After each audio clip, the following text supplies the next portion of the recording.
Una po sa lahat, ako po'y nagpapasalamat sa Panginoon Diyos for the opportunity. Dito po sa harapan po ninyo.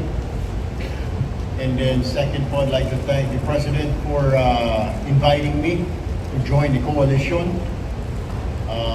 The President asked me kung gusto ko bang tulungan ang administrasyon. So I said yes. I'd also like to thank the Speaker of the House for inviting me to join Lakas CMD. Why Lakas CMD? Because I believe Lakas CMD, Christian, Muslim, Democrats, encompasses everybody.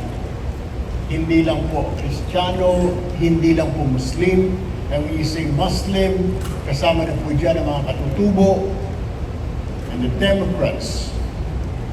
So, yun po, kaya po tayo sumama sa Lakas CMD because of that belief na everybody po kasama. Why Lakas CMD? Because nakita ko po halos pareho po ang adhikain namin at ang lakas. Nakafocus po ngayon ang lakas sa pagtulong po sa mga kababayan natin ng mga mahihirap, poverty alleviation, yan po yung marching order ng Pangulo. And ever since naman po, nakatuon ho kami magkakapatid sa pagtulong po sa mga mahihirap at mga inapi.